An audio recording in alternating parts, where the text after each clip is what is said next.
What's up mga kabok? My name is Melbon and welcome back sa ating Philippine Loop. Andito ako ngayon sa Royal Inn sa may Sugod. At okay naman yung place niya. Safe yung paradahan. And maliit lang yung room. Pero safe yung motor. Yun yung ano ko, concern ko. Facilities okay naman. Aircon, hot water, and CR. So, check natin yung map natin today. Yan. Update natin. Now is August 23. Update lang natin. Last time, from Surigao, nagbarko ako papuntang Siargao. Yan. So, niloop ko yan. Sabihin natin ganyan, niloop. Then, bumalik ulit ako ng Siargao. Ng Surigao. Then, stay here. Pagkatapos nyan, ay naglakbay ako papunta dito sa may Lipata Port. At nagtakbo yung barko hanggang dito sa Liloan. Yun, Liloan. Tama ba? Kita ba? Sa may Liloan. So, from Liloan, nag-ride ako papunta dito sa Sugod. Yan. Dito ako nagstay kagabi. Kumain ako ng barbecue sa kanilang night market. So, ang plan ko ngayon, today is to ride all the way Tacloban hanggang dito sa Calbayog City. Yan. Para sa preparation ko para sa aking last ferry points na papuntang Bicol. And then Bicol, malapit na tayo matapos. So, yun lang mga kabuhok. This is my, I think, 13th day aking Philippine Loop. So far, so good. Lahat ng plano ko ay so far ay nasusunod sa aking itinerary. So, yun lang. Tara, check na lang natin yung road. Good morning mga kabuhok. At tayo ay paalis na ng isusit. Alis na tayo ng Royal Inn. Masalamat po, boss. Hopya. Oh, sarado.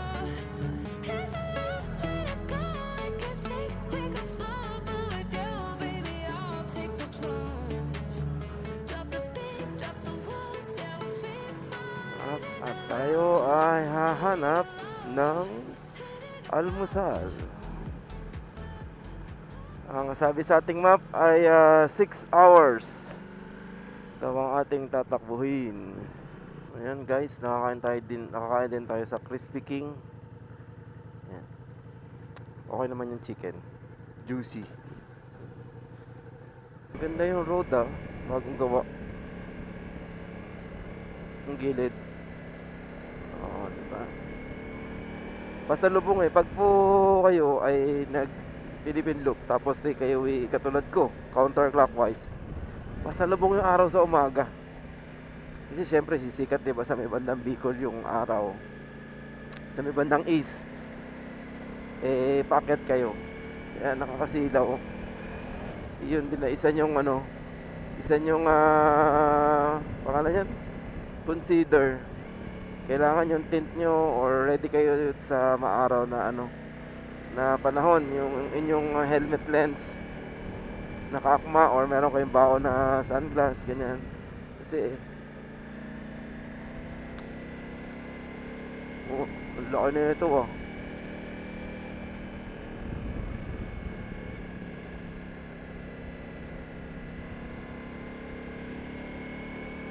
kurbada pa ahon.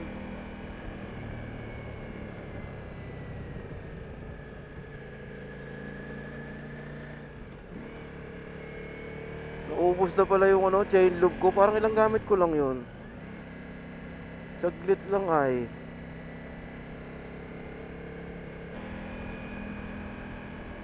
Napaka napaka gandang experience itong Philippine Loop kasi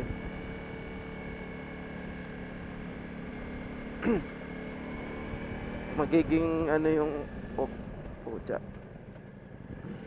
magiging widens yung mo, skills mo sa kalye.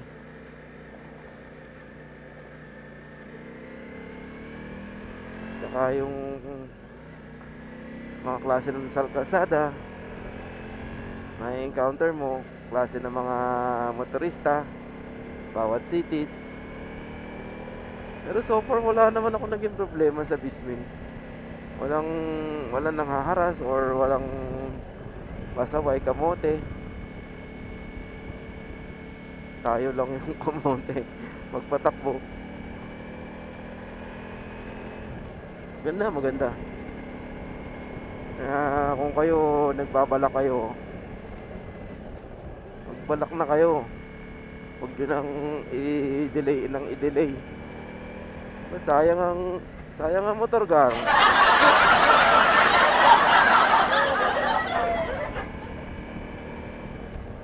Medyo pumapangit na yung kalsada dito. May mga asphalt na luma. Sabi 6 kilometers. Ano yung makikita natin sa 9 minutes? Ito na ba yung Agas-Agas Bridge? Lapit na pala tayo sa Agas-Agas Bridge. Nakita nyo, wala tayong nakakasalubong na truck, di ba? Puro mga 4 wheels lang.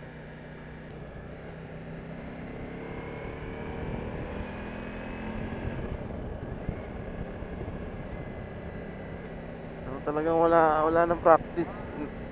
Wala nang practice. Ako nung nag-start ako nitong Vismin, pagsampa, ratsa na agad. Pero ayun, nakakapagod din, pero nasasanay din yung katawan mo eh. Tama nga yung napanood ko na na vlog ng isang vlogger. Nasasanay din yung katawan mo niyan. Hindi naman tayo hindi naman tayo rat-rat sa rat-rat.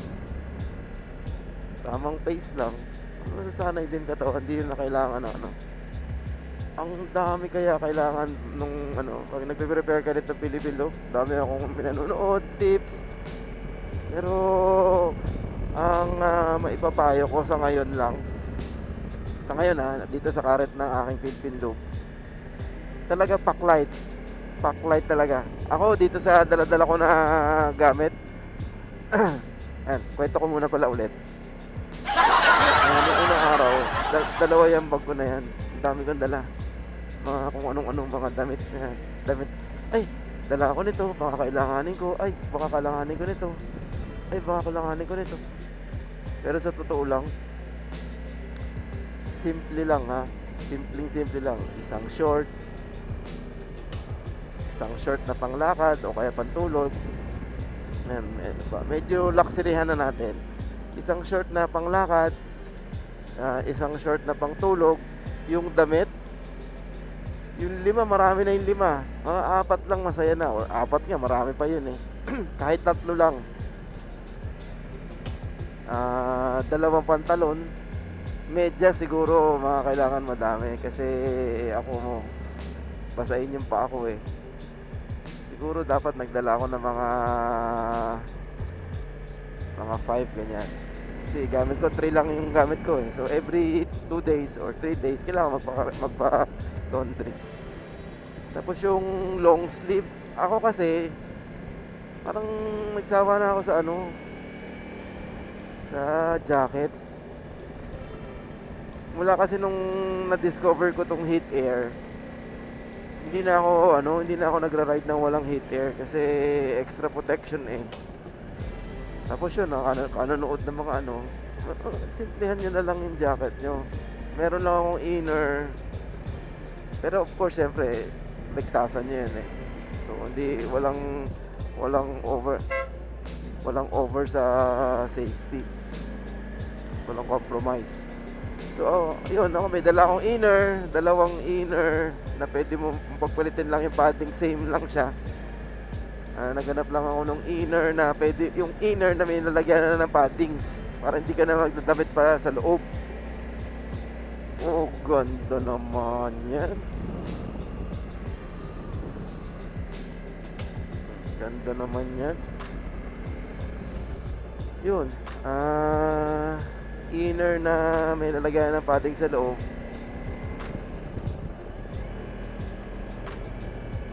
Palit-palit na lang. Pedaling naman. Tapos balaklava kasi pawisin ako. Dami kong dala na balaklava. Siguro mga 7 yata. So sa isang araw 3 ganyan. 3, 2. Pag hinto palit. Para hindi bumaho yung ano, babaho kasi yung helmet nyo eh. Pag laging basa, pag malitiyo, kaya basa, malitiyo. So mas maganda kung may balaklava. Ano pa ba? Yun lang. Yung dala-dala ko ngayon, palagay ko nga over pa rin ako ng mga ano eh, 15% eh. Yan. Tapos bumili ako ng ano, charger na kayang i-accommodate ang anim na USB. Para paghiga mo sa gabi, nakasaksak lahat ng gadget, pag-ising mo sa umaga, ready to go na. Yun, mga battery ng Agas-Agas Bridge na. Ayun na pala tayo. Agas-Agas Bridge na tayo, men. Pwede tayo magpakuha kaya dito. What's up mga buhok? My name is Balbon and welcome back sa ating Philippine Loop. Bawal daw pumarada dito. Sabi dun sa bawal pumarada. So iniwanan ko yung sasakyan ko dun. Pero mamaya dun, hihinto ako. Pwede huminto sa kabila eh. Pero dito sa taas. Dito sa taas, bawal kang huminto. Ayan tayo dito. Taas oh. Ang taas nga. Hindi kita eh. Ito makikita dito. Makikita dito yung gano'ng kataas.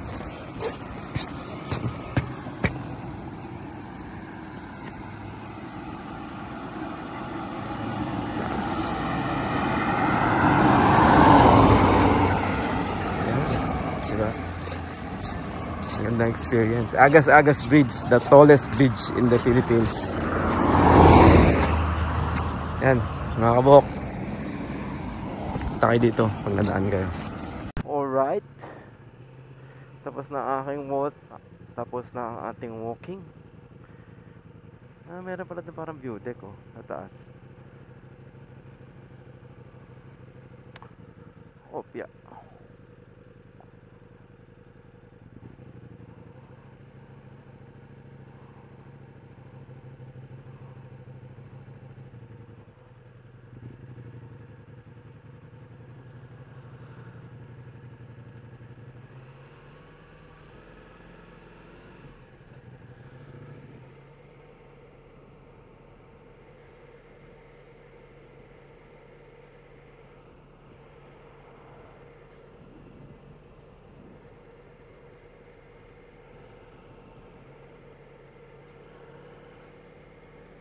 Yun no. Pakalupet.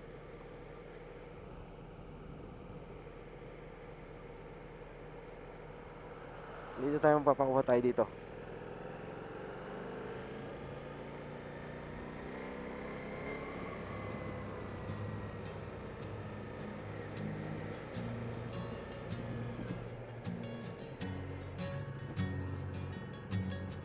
Didn't think I'd ever get this far.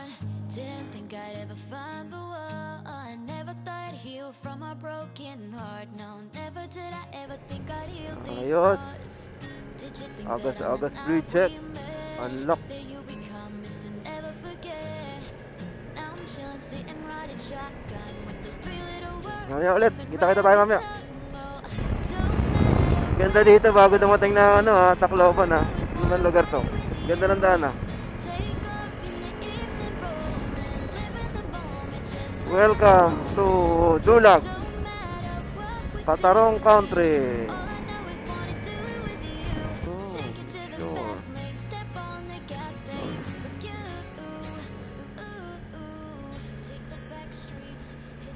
Ganda.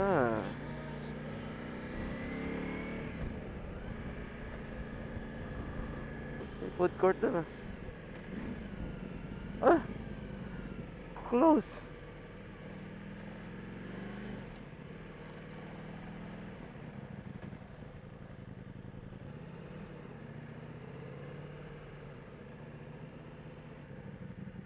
Morning po mo, sir. Wala akong chance na makapag-picture sa loob po.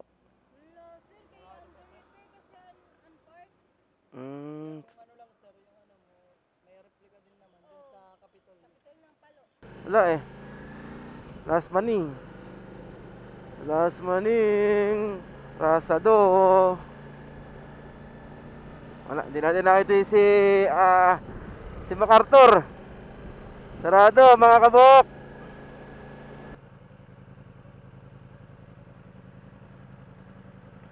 Boss, pwede pong pumasok.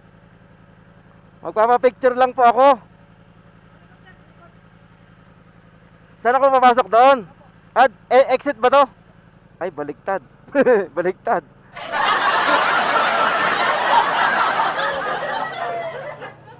Baliktad tayo, Balbon. Dito tayo sa kabila dapat.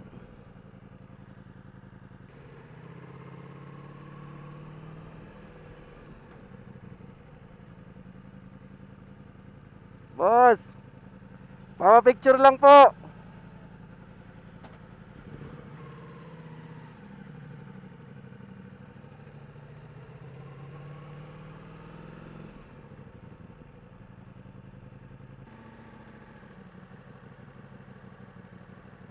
Ano kaya yung tinuturo niya? Ganda oh.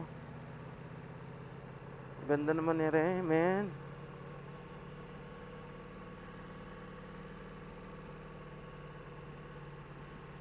What's up mga bok? My name is Balbon and welcome back sa ating Philippine Loop. Galing ako kanina dun sa labas. Sarado yung MacArthur landing site. So dito na lang tayo pumunta. Diba? Ganda. Ito yung Capitol Building. Anong araw ba ngayon? Ba't parang walang tao? Functional na ba to? O okay. Sarado yung sa mga pupunta, sarado yung MacArthur landing site, yung I shall return. Sarado siya eh. Dito lang tayo. Uy, bukas. Punta natin yung loob. Check natin mamaya. Pa-picture lang ko. Parang ako lang tao dito oh. Wala ka tao-tao. Wala, naiwanan ko naka-flasher yung motor natin.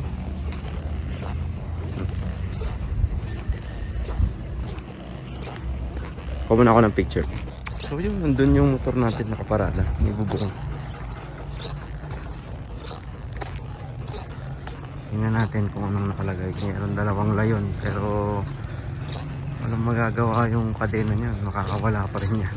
Joke lang. People are our greatest resource. Yan. The Leyte Provincial Government Complex. The new Leyte Provincial Capital, Palo Leyte. President Rodrigo Duterte. Nagawa daw ito noong 2022. O yung kasing edad na, bata pa nito. Pero ba't parang walang pa-function kaya dito?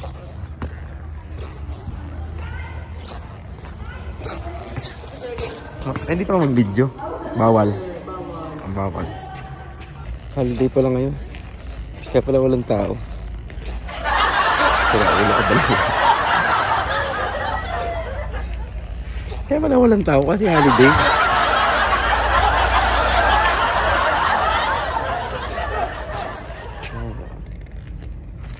So yun, dito hanggang dito na lang. Siguro next ko stop is yung arko ng Tacloban. Thank you boss. Nagpi-Philippine Loop ako boss. Nagpi-Philippine Loop. Nagpi-Philippine Loop po ako. Sarado pala yung dyan, yung landing site, no? Tagal na. Nire-renovate po eh. In preparation po sir para sa in preparation para sa sa 80th. Okay. Sayang. Sige boss, salamat. Sipag nyo. Sa holiday daw ngayon Sige lang po. Wala naman po kaming holiday dito sa sa bagay. Tama po. Good. Salamat po. Ingat po kayo. So, next stop ay ang San Juanico Bridge. Pero bago yon, kailangan natin magpa-picture ng photo ops sa ating Tacloban. Sa Tacloban.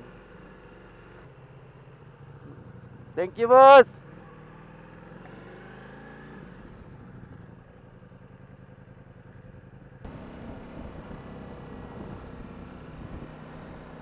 Time check, it's 9:56 in the morning.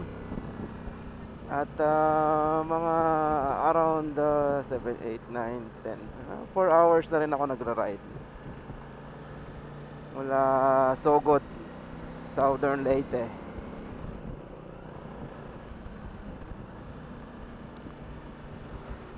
At malapit na tayong pumasok. Nadaanan ko din.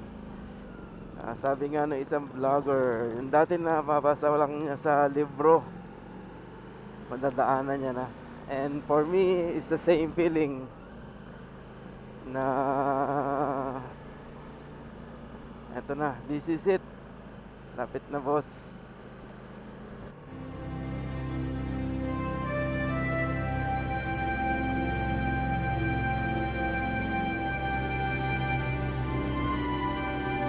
Woo! Eto na, balon! No stopping anytime daw.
Tayo.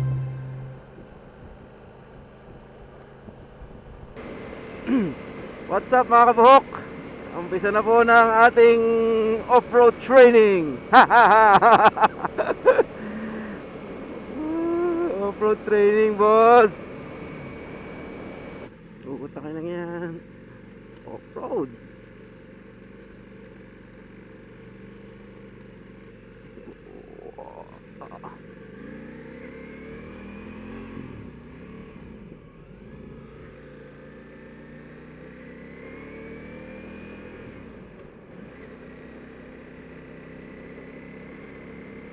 Sama ng daan dito.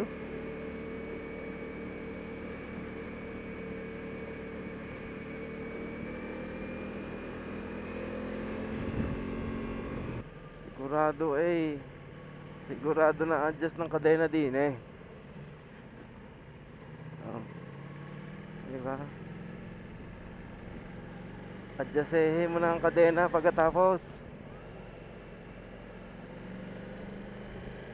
Sabi nga ni Inday Rider ay parang natapos siya gumraduate. Gumraduate ang inan sa off-road.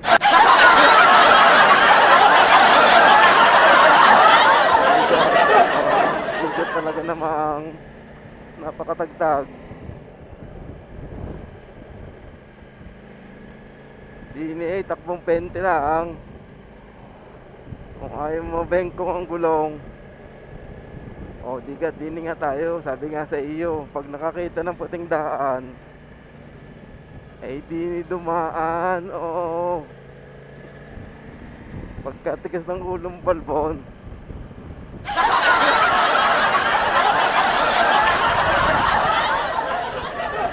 Oo, di ka, napabilis ka. Ay, naku kabahok. Ere lang ang aking i-report. Kung gusto nyo makapunta ng moon, eh dini kayo dumaan. Yun lang. Salamat sa panonood.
It's a bundok with a rough road. Wrong move yata tayo dito, Balbon. Diversion road na lubak-lubak. 80 kilometers pa naman yata to.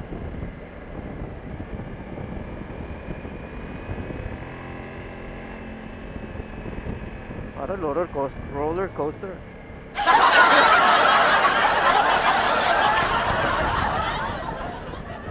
Yo!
Laglag.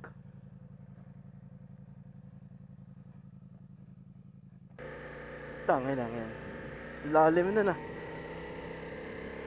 Mamaya na natin tingnan kung nabengkong o hindi. Ang lakas ng kalbog ko na yun, men. Ano kaya nangyari sa gulong ko? Nagwo-worry tuloy ako. Wala eh. Sobrang wala na, ulot na. Hindi na ako namreno. Diniretso ko na lang, binitawan ko na. Lalim eh. Pucha. Tanggal yung ano eh. Tanggal yung reflector nung sa gilid eh. Natanggal eh. Ay, sorry Isabela. Sorry. Ano kaya nangyari sa'yo? Mamaya titingnan natin. Paglabas natin dito sa ano, diversion road, hanap lang tayo na medyo double stand ko. Tingnan ko lang yung gulong, yung rim ko. Sa gilid sila ng dagat oh.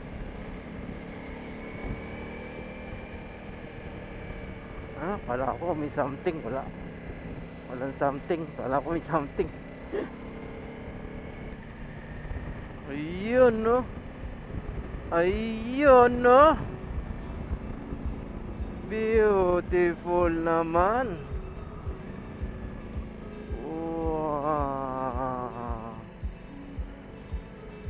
Punta na tayo ng Matnog. Malapit na mga boss. Malapit na. last ferry checkpoint.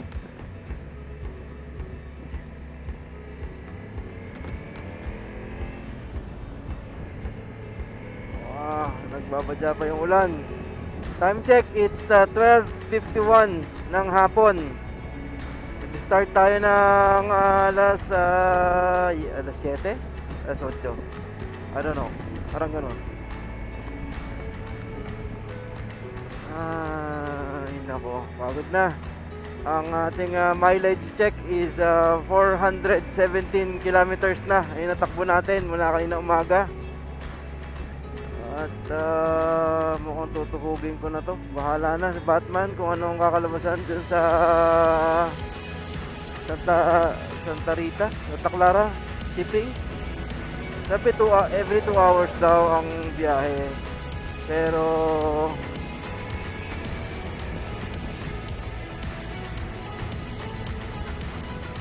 layo pa.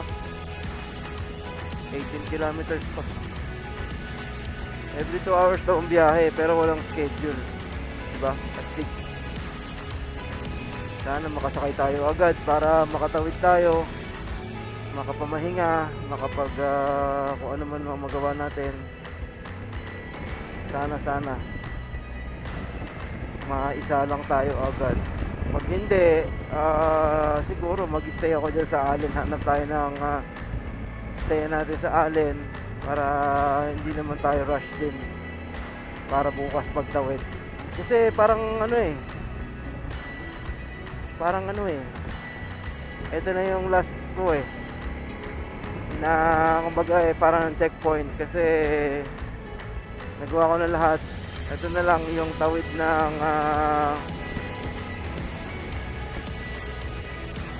Bicol.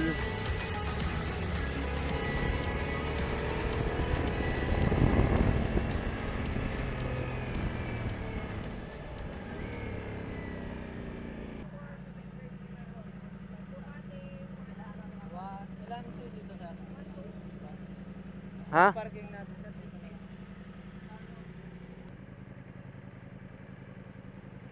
So, yun mga kabuhok, pasok kayo dito sa loob tapos bayad kayo. Then next daw is Coast Guard.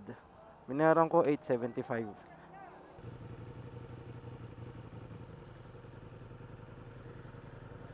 Okay na ate, thank you.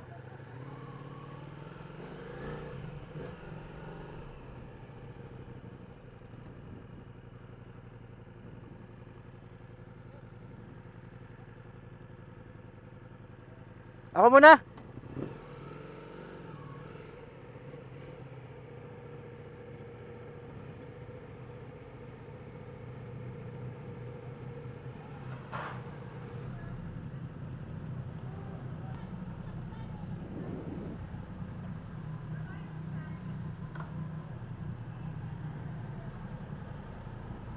Kaya kuya?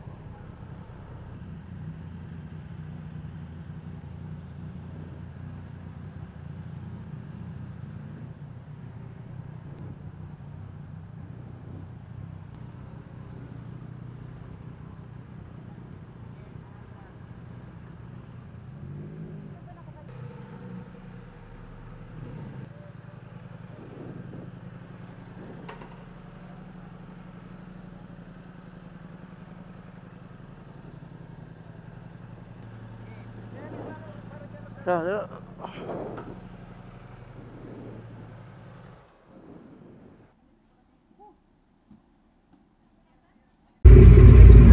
leaving now the Visayas area. Hindi na ako nakakuha ng picture.